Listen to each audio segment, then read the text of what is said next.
Yasodana Yamuna Tira Banachari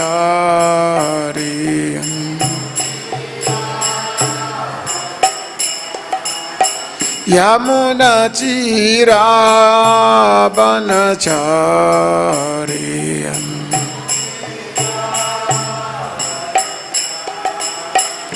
Jaya Radha Madhava Kunja Bihari Jaya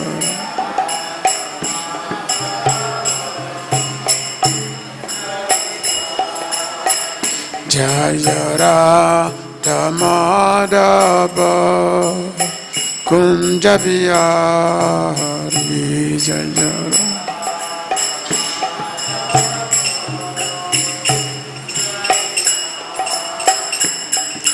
Gopi Janabalabha Grivaradhari Jaya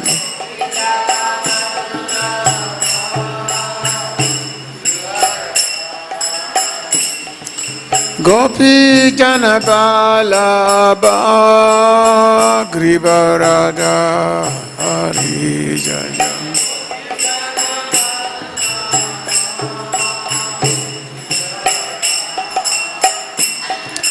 Yasodanandana Bhajajana Ranjana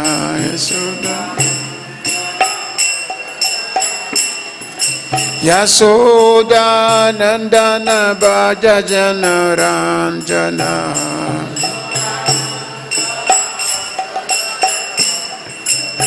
Yamuna Tira Banachariya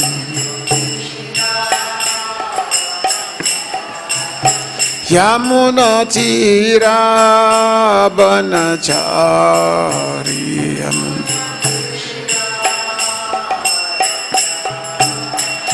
Jaya Radha Madhava Kunja Bihari Jaya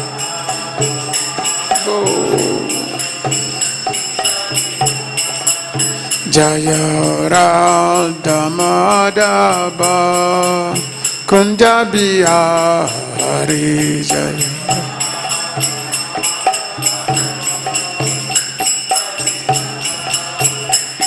Gopi Jana Balabha Grivaradhari Jaya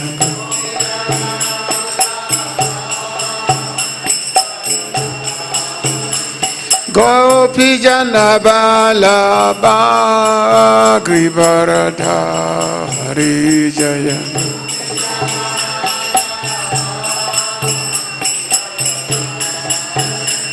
Yasodanandana Bhajajana Ranjana Yasodanandana Bhajajana Ranjana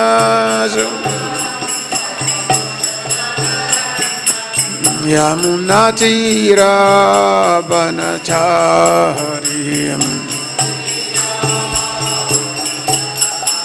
Yamuna Tira Banachari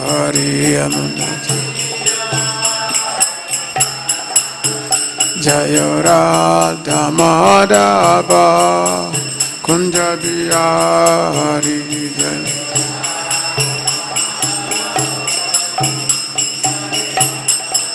Jaya Radha Madhava Kunja Bihari Jaya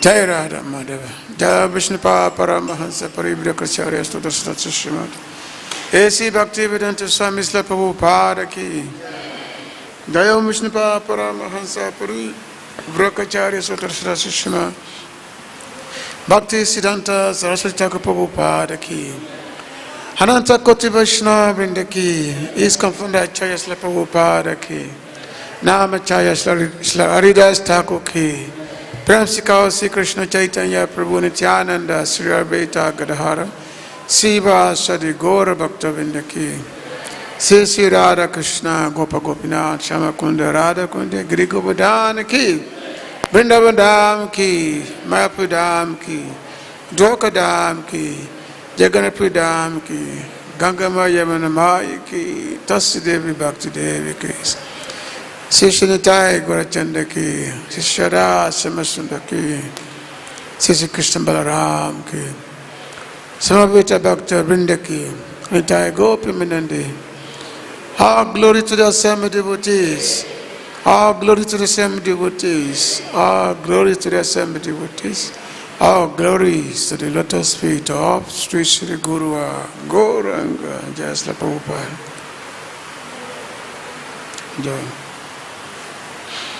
Om Jnana Trimanda Shaganangana Salakaya Chaksusumita Yena Tasma Shri Gurave Namah Sri Chaitanya Manobhishta Stapita Yena Bhutale Sayarupa Kadama Yendadati Sampadantikam Vandeha Sri Guru Sita Padakamala Sri Guru Vaishnavascha Sri Rupam Sakrajata Sakana Raghunatha Vitam Tan Sajivan Sadhuitam Sabhadutam Parijana Saitam Sri Krishna Chaitanya Devan Sri Radha Krishna Parakamala Sri Guru Vaishnavascha He Krishna Karuna Sindhu Dinabandhu Jagapate Gopesha Gopika Kantu Radha Kanta Namastate Tapta Kanchana Gorange Radha Brindavanishwari Visabhanu Sutadevi Panamami Haripaye Vanchakapatrubhyascha kripa sindhuveva cha patitanam pavanabhebhyo vaishnavebhyo namo namah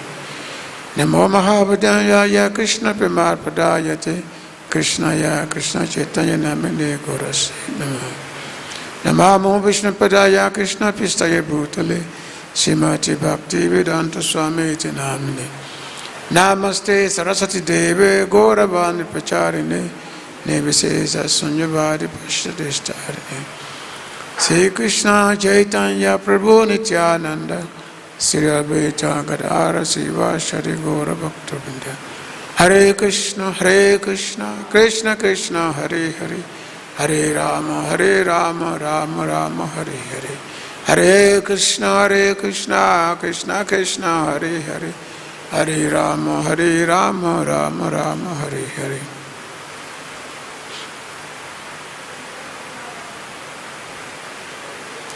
Vasudeva Sutam Devam Kansa Chanuramadanam Devaki Paramananda Krishna Vande Jagadguru.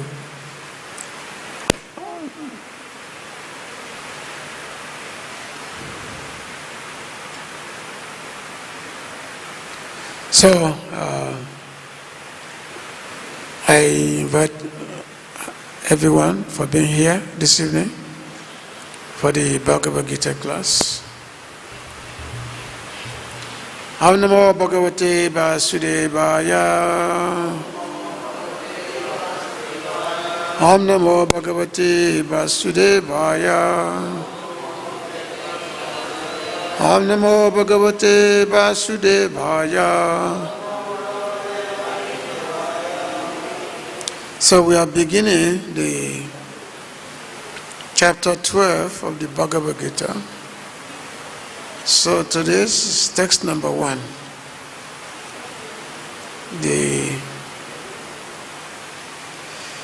The chapter is about devotional service, Bhakti Yoga, devotional service. At the end of the last chapter, so Lord Krishna says, it's Bhaktās to what's that? At the end of the last chapter,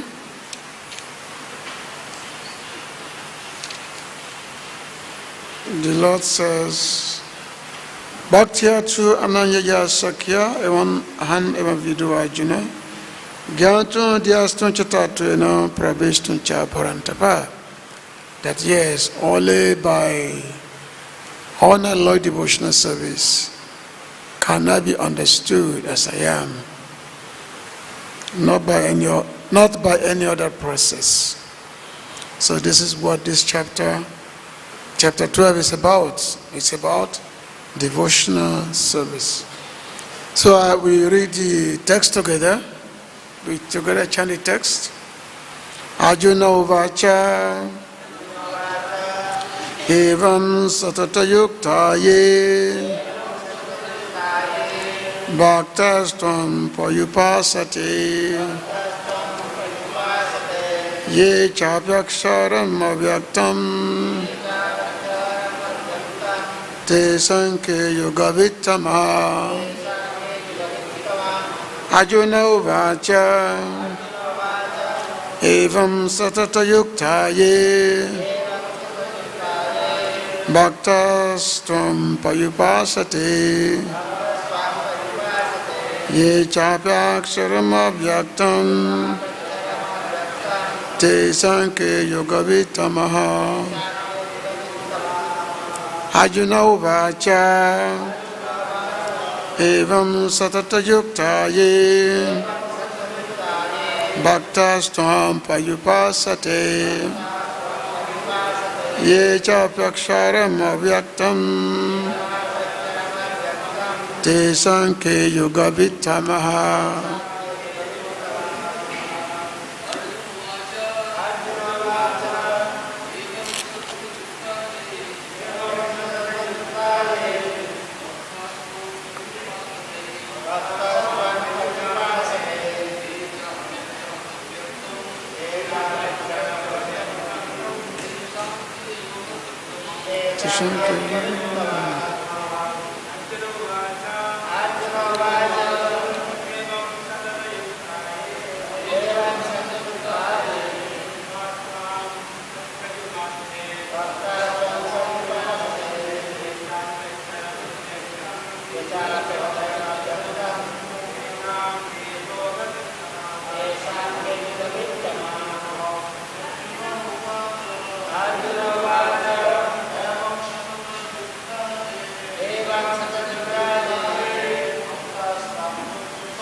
Okay, ladies.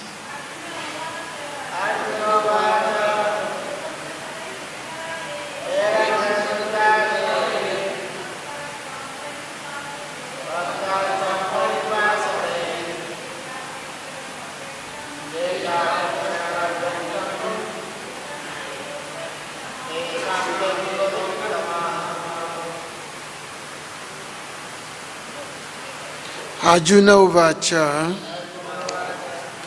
Arjuna said, evam, thus, satata, always, yuktāḥ, engaged, ye, those who, bhaktās, devotee, tvām, you, paryupāsate, properly worship, ye, those who, cha, also, happy, again, akṣaram, beyond the senses, avyaktaṁ, the unmanifested, teṣāṁ, of them, who, yoga-vittamāḥ, the most perfect in knowledge of yoga. And people are not repeating. Translation and purport by His Divine Grace, A.C. Bhaktivedanta Swami Prabhupada, Srila Prabhupada ki. Arjuna inquired, which are considered to be more perfect? Those who are always engaged in your devotional service, or those who worship the impersonal Brahman, the unmanifested? Purport. Krishna has now explained about the personal, the impersonal, and the universal, and has described all kinds of devotees and yogis. Generally, the transcendentalist can be divided into two classes. One is the impersonalist, and the other is the personalist. The personalist devotee engages himself with all energy in the service of the Supreme Lord. The impersonalist also engages himself not directly in the service of Krishna, but in meditation on the impersonal Brahman, the unmanifested. We find in this chapter that of the different processes for realization of the absolute truth, Bhakti Yoga devotional service is the highest. If one at all desires to have the association of the Supreme Personality of Godhead, then he must take to devotional service.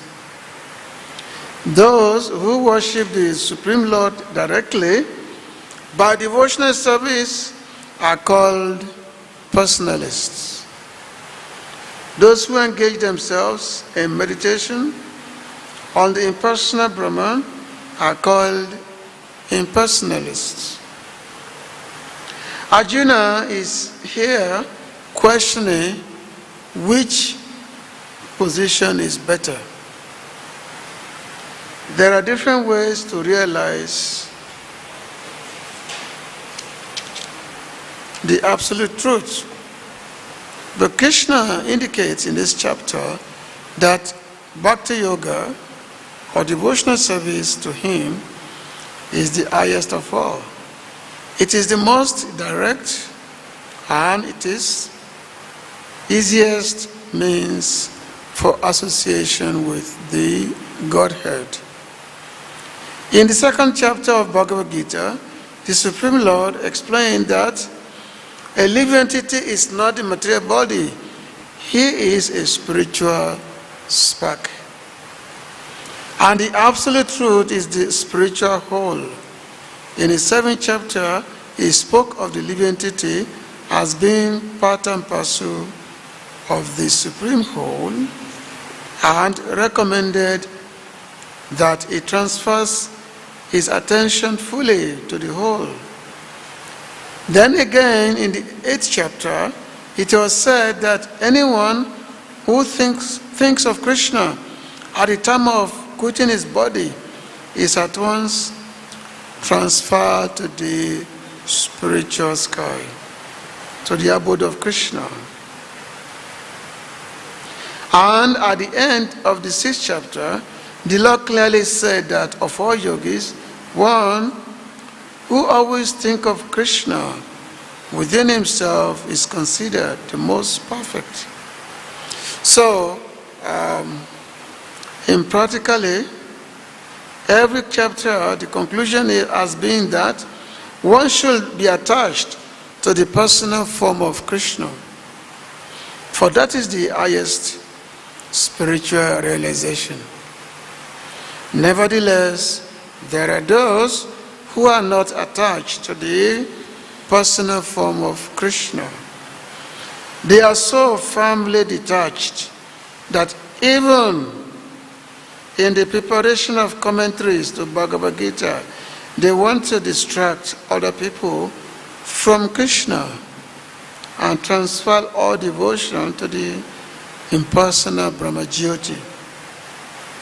They prefer to meditate on the impersonal form of the absolute truth, which is beyond the realm, beyond the reach of the senses, and is never manifest. And so, factually, there are two classes of transcendentalists. Now, Arjuna is trying to settle the question of which process is easier and which of the classes is most perfect. In other words, he is clarifying his own position because he is attached to the personal form of Krishna. He is not attached to the impersonal Brahman. He wants to know whether his position is secure. The impersonal manifestation, either in this material world or in the spiritual world of the Supreme Lord, is a problem for meditation. Actually, one cannot perfectly conceive of the impersonal feature of the absolute truth. Therefore, Arjuna wants to say, what is the use of such a waste of time? Arjuna experienced in the 11th chapter that to be attached to the personal form of Krishna is best, because he could thus understand all other forms at the same time, and there was no disturbance to his love for Krishna. This important question asked of Krishna by Arjuna will clarify the distinction between the impersonal and personal conception of the absolute truth. So Arjuna, he had asked Krishna a question, evaṁ satata-yuktā bhaktās paryupāsate ye cāpy akṣaram avyaktaṁ teṣāṁ ke yoga-vittamāḥ. So Arjuna he wants to know, because there are two types of transcendentalists, as we have heard in the purports. So Arjuna, because Krishna had given previous explanation, so Arjuna said, according to your earlier explanation, there are bhaktās endowed with nishtha who continuously engage in bhajan to your sundar form. And there are also those who worship the nirvishesha akṣaram Brahman. Of these two, who is the best type of yogi? So you have on one side, you have the bhaktās, the devotees, and the other side, you have the impersonalists, the Brahman Gyanis. Both of them are considered to be transcendentalists. They are transcendentalists. They are spiritualists following spiritual path to attain the absolute truth. So these two parts, one is a devotee who is doing Navavida Bhakti, which is Shravana Kirtana, Smarana, Vishnu Padasevana, Dasha, Shakya, Atmanivedana, like that. And there are 9 processes of devotional service by which a devotee is engaging in. And then there are those, the impersonalists, those who simply want to manifest on the impersonal form of the absolute truth. So these two classes, Arjuna, he wants to find out. The devotees and the impersonalists, the Gyanis, the yogis. Who is the best? This is a question about Jesus. Who is the best? Of course, as we said, Krishna, who is the perfect spiritual master, Krishna Bande Jagat Guru, is enlightening Arjuna. So Krishna will now explain to Arjuna that there's no need to be wasting time. In fact, devotional service to Krishna is the best. So the Bhagavad Gita, which we are having in front of us, contains 18 chapters. It contains 18 chapters. And these 18 chapters, they are divided into 3 sections. Into 3 sections is the division of the Bhagavad Gita. And these 3 sections are karma, jnana, and bhakti. So karma, jnana, and bhakti, these are the 3 divisions of the Bhagavad Gita. So these divisions from chapter 1 to chapter 6 basically is about karma, action, activities. And of course, when we say karma, karma actually simply means what is in a relationship with the Supreme Lord. This is the different types of sacrifice which Lord Krishna explains in the chapter 4 and 5 of this Bhagavad Gita. So the karma explains, and thereby performing this clearly, nicely, then ultimately one can come to the realization of the Supreme. And then the middle section of the Bhagavad Gita, which is chapter 7 to chapter 12, is about bhakti. It's actually because these 6 chapters, they contain the most confidential knowledge of the Bhagavan, Sri Krishna, the most confidential knowledge of the Lord. So they are kept in the middle of the Bhagavad Gita. Because normally, when something is very precious, when something is very dear, very confidential, you want to keep it hidden. You don't want to make it just be exposed to everyone. You want to keep it hidden and let those who are very greedy for it, let them search for it. So it's there, these 6 chapters. And among these 6 chapters, there are 4 specific verses. 4 specific verses which form the seed of the Bhagavad Gita. These 4 specific verses, this is in the chapter 10, text 8 to 11, which begin with Aham Savasya Prabhavo Mata Savam Prabhatate. What is that? It ends with a Buddha Bhava Samam, that this is the Aham Savasya Prabhavo, whereby Krishna is saying that everything, Prabhava, everything comes from me. Aham Savasya Prabhavo. Mata Savam Prabhava. Whatever you can see, all come from me, Krishna said that. And those who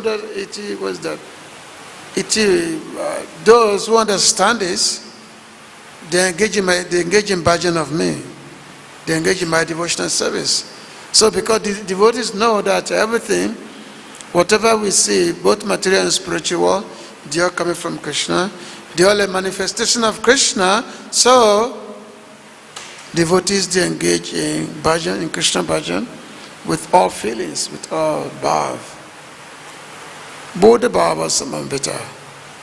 With all bhav, with all ecstasy, they engage in devotional service to Krishna. So this chapter, 8 of 12 to, 6 to 12, so contain this most important topic of the, and then the last 6 chapters, the chapter 13 to 18, this is dealing with Gyan yoga. This is Gyan aspect. All kinds of knowledge is there. The nature, the consciousness, material nature, the modes of nature, the Purushottam yoga, the divine and demoniac elements, the divine demonic personalities, then the different types of modes, how everyone is influenced by varieties of mode in this material world. And then ultimately in the chapter 18, the Lord giving the conclusion of the whatever he has been saying saying, he gave the conclusion, and then his conclusive word with two things. First, he told Arjuna, Mam Baba Mad Bhaktu, Majajiman Namaskuru, Ma versus Yuktante Patijano Payosime, that always think of me, always engage my bhajan, don't think of anything else. Patijano Payos, because you are very, very dear to me, Arjuna. So Arjuna Krishna is giving this most confidential knowledge. And then the very last verse, the most famous verse of the Bhagavad Gita is, what's the last verse of the Bhagavad Gita? The last famous verse, which we all recite all the time. Somebody can say? The most popular verse in the chapter 18. Yes. Savadama parityagya mamekam saranam praja ahantvam savapapebhyo mokshasma sujaha. So because Krishna, he has given so many instructions. He has explained different type of dharma,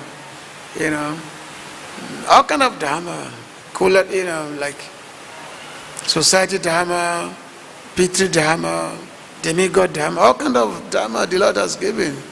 Worship of demigods. But the Lord says, he even explained Vanashram dharma, everything.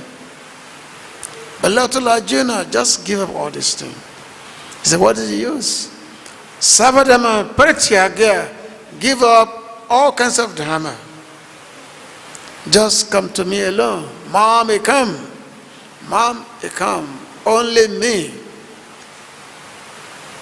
Me only, just come to me. Surrender unto me only. Mama ekam. Saranam braja. Just come to me.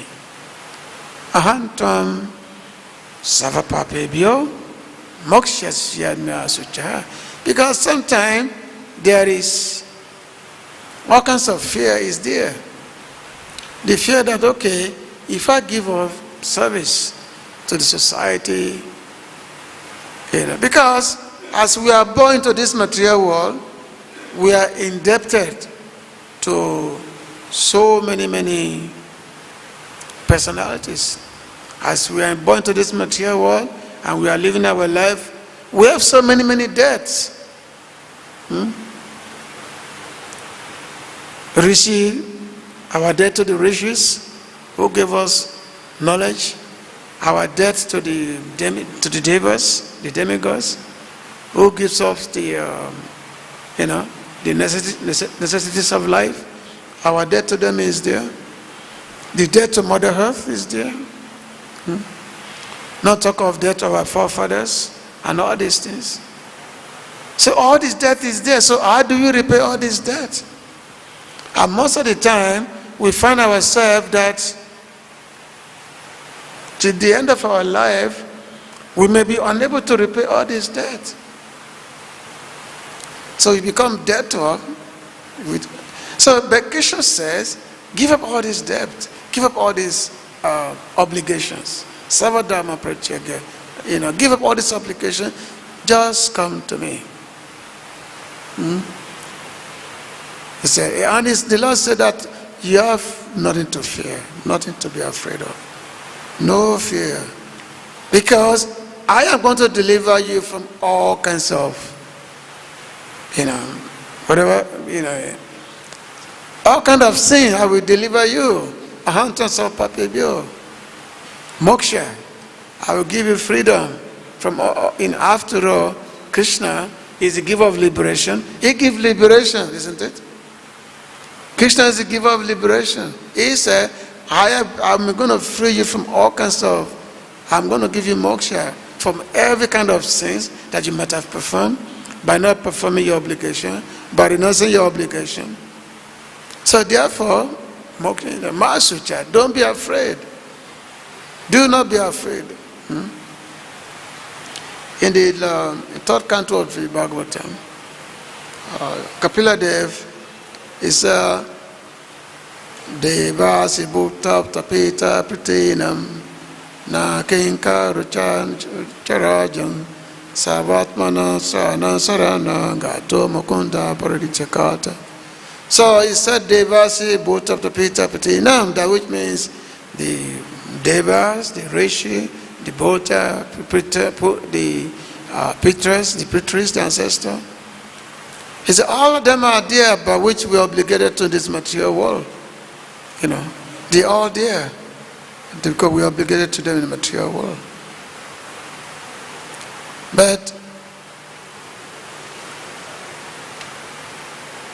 so therefore, it's said that if one takes shelter of Mukunda, the giver of liberation, then there will be no more obligation to all these things. Whereas if you don't engage in the devotional service of the Lord, then you're obligated to all this personality. You're obligated to them. And by not paying your due to them, then you are considered to be sinful, by which you have to be punished for it. You know, in the chapter 3 of the Bhagavad Gita, Krishna says, Sahajaga Praja Sister, Uvāca Prajapati Anena Pravisto Vadya. That the Lord said that in the beginning of creation, the Lord prescribed different kind of sacrifice to different demigods. And these demigods, by performing this sacrifice, the demigods, they will give you all desirable things. Whatever you need in life, they will give you. But a person who's enjoying these provisions, which is being given by the demigods, and the person is not engaging in sacrifice, is not performing sacrifice, then such a person is like a thief. He's like a thief. So therefore, the importance of sacrifice is given in the chapter 3 of the Bhagavad Gita, that you are taking so many things from demigods and you don't pay them back. You don't make a sacrificial offerings. Then you are considered a thief. And a thief is bound to be punished. So that's why sometimes the humanity, they have calamities sometimes. Many times they have calamities. So many calamities are there by which humanity is suffering. Why they have these calamities? Because, you know, they are taking things which do not belong to them, enjoying things which is being supplied to by the demigods, and they are not engaging in any form of sacrifice, not paying back. So therefore, they are meant to enjoy calamities. And this calamity always comes all the time. Whenever there's this calamity, they say, oh, why is this? Why is this? Such a, you know, what a great calamity. Why this is happening? Why this is happening? But you don't know why this is happening? Because everyone is violating the injunctions which God has given. So therefore, the calamity is bound to happen. However, if one engages in devotional service of the Lord, then the demigods, they'll be very happy. The demigods will be happy if one engages in activities of devotional service. So therefore, the devotees of the Lord, the bhaktās, so they are the real ornament of the universe. The devotees are the ornament of the planet, of the universe, because the devotees, they don't see anything of this world as meant for their enjoyment. They see everything as meant for the enjoyment of Krishna. They offer everything for the pleasure of Krishna. Everything is given unto him, to Krishna. Whatever they see in existence, whatever they may think of, they see it as an offering meant for Krishna. They even see their entire being, their whole body, it's all meant for Krishna only. Whatever makes Krishna happy, that is their happiness. That is their happiness, whatever made Krishna happy. Just like when Mahaprabhu was praying, he said, Asli Shavada Padan Pinastumam, Adasana Mamatan Karatuba, Etataba Videtulampato, Mat Pranana to the Saivana Para. So Mahaprabhu is praying this way, that my dear Lord, you may make me happy by being present before me, or you may make me unhappy by not being present, but still, you are my Lord. You are my Lord. It doesn't matter what you are. People call you Lampata. Lampata means, a flanderer, like that. But you are my Lord. You are my Lord birth after birth. You are Lord of my life. But, Mat prana, not a sevana parada. You are my Lord. You are my life. You are the Lord of my life. This is a devotee's mentality. So there was one time when Narada Muni, he came here to Vrindavan one time, and when he came to Vrindavan, so he actually brought the news to everyone in Vrindavan that Krishna is having a fever. That Krishna is having some fever. So immediately everyone heard that Krishna is having a fever. The whole BG-12, everyone was in the, it's like their life is completely going out of their body because Krishna is their life. That, oh, Krishna is having fever? What is this? How is this? How is this Krishna having fever? So everyone is panicking. So what to do? How to relieve Krishna's fever? How to relieve the fever of Krishna? So Narada Muni said, well, if everyone can simply gather the dust from their feet, if everyone can gather the dust of their feet, and we collect all this dust, and we sprinkle this dust on the head of Krishna, then Krishna's fever will go away. So immediately BG-12 started collecting the dust for their feet, all their feet, everybody started collecting the dust of their feet. They started collecting.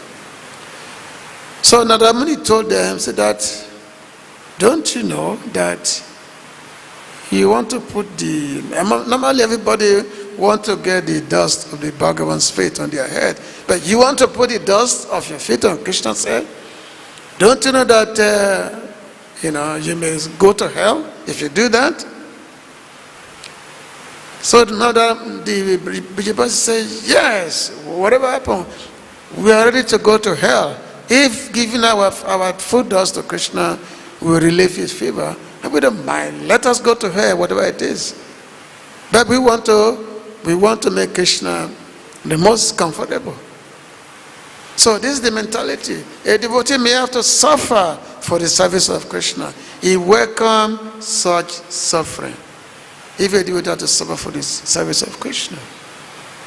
So therefore, Krishna is always happy with his devotees, because you know that his devotees, they don't desire anything except him.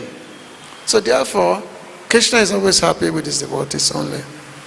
Not the impersonalists, those who want to deny the personality of Krishna. They want to deny the personal form of the Lord. The Lord do not take any attention to them. So I have another class in the next 15 minutes. I have to give an online class. So I have to cut this short. So I have to leave. Okay. Jai Srila Prabhupada ki. Gopi Madande. Hare Krishna.